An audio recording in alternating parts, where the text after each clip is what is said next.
Hello, ladies and gentlemen. Welcome back to another episode here on African Confessions. The following story that you're going to be listening to, it comes from a translation of a message that I received.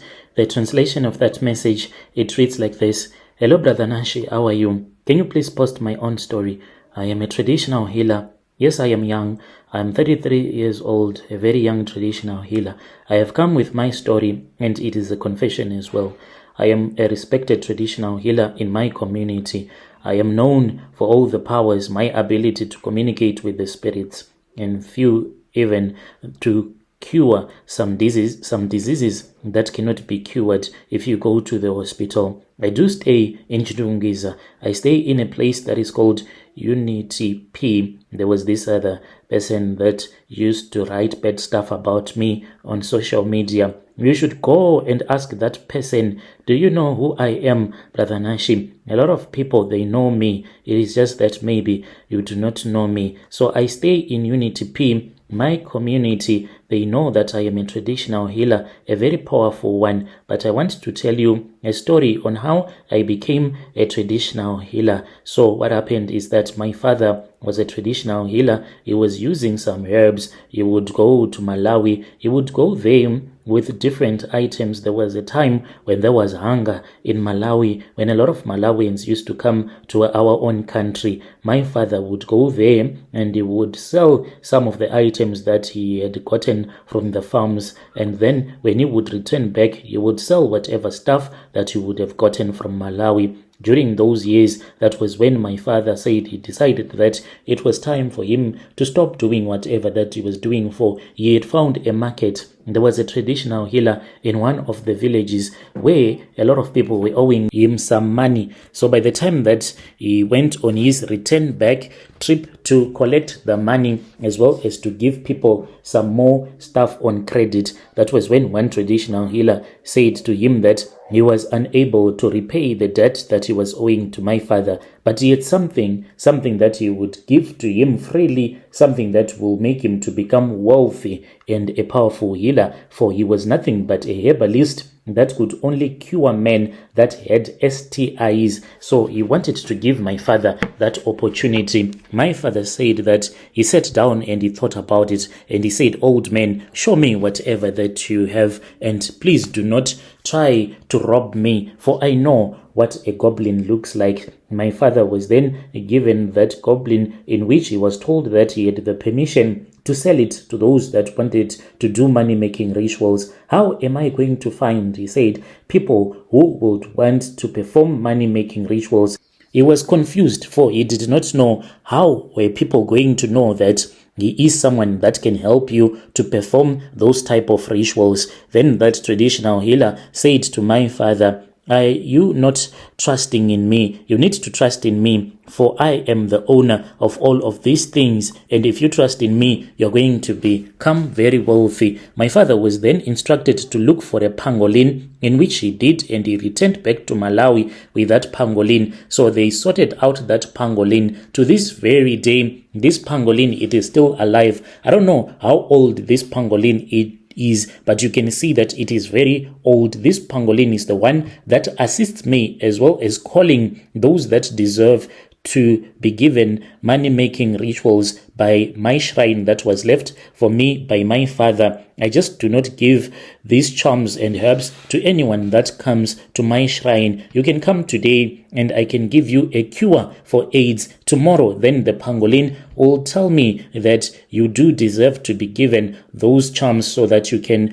start to make your own money. Upon his return, at that time, my father used to work at Mare Musika. He said whilst he was sitting there wondering where he would get money for rent, that was when he discovered that there was a man who had been going around the market looking for a healer who could assist him, but he was not yet quite clear that what he wanted was a good luck charm that could give him good fortune. In short, he wanted to become a ritualist. My father approached that man and they spoke, and they went to that man's car. The man then told him that he was a businessman. In his businesses, he had been facing a lot of misfortunes. That was why he was so desperate, for his wife was about to leave him. My father was so excited and happy, for he knew that it was his time to make money, to become powerful, to be known as a powerful traditional healer who can make you to become rich. He assisted that businessman who owned butcheries, and he told him to do away with his wife, whom he called a prostitute, for wanting to leave his man when he was broke. They used his skull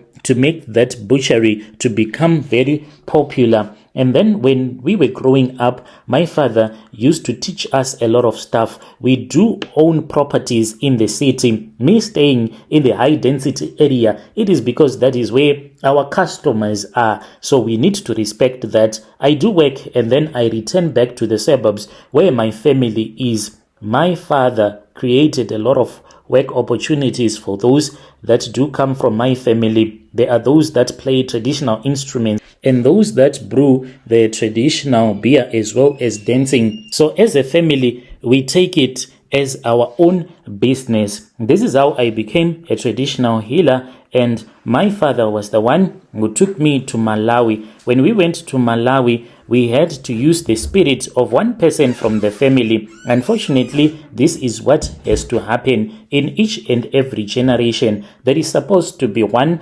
amongst the boys that are born into the family that can never have children, that can never be married. That person will be acting as if they are mentally ill, mentally challenged. We went to Malawi and I did not even know that this was what was supposed to happen. I was then taken to the graveyard. When we were there at the graveyard, my father and that traditional healer, they spoke for a very long time and they were negotiating the terms and the conditions. I was then told that after each and every fortnight, I had to travel to any place where there is a graveyard to renew the contract all the days of my life. And when it happens that death will tell me that it is on its way to come and claim my soul, then I need to choose amongst my own siblings, one that I will need to go with to Malawi, and we will renew the covenant just like what they did in the Bible. When there is a new high priest that is supposed to be installed,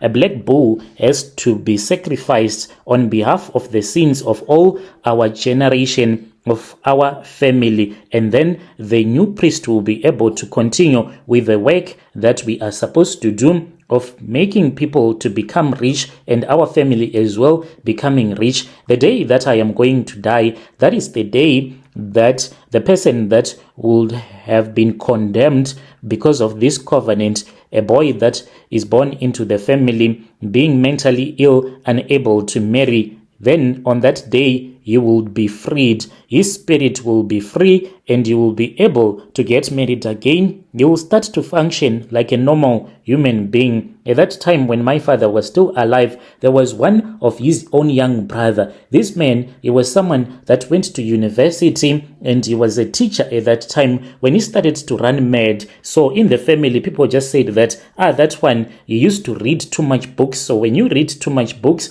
what will happen is that you will start to lose your mind. Until the day when my father passed away, that was when he recovered. All of a sudden, he just recovered whilst we were at our father's funeral, and he started asking what was going on. That was when people realized that uncle is now okay, and then he passed away. And then when I started to work as a traditional healer, one of my cousin brother, whom we had dedicated his life when we had gone to Malawi, he also started to run mad. So as long as I am alive, as long as I am performing this duty as if I am a high priest of the family, his curse is to carry the family's curse, the burden that he can never be married, for he is married to the spirits that we woke up from the graves in Malawi. I do perform a lot of rituals to keep the wealth in the family. If you come to me and if I give you my tokologies, if you go out there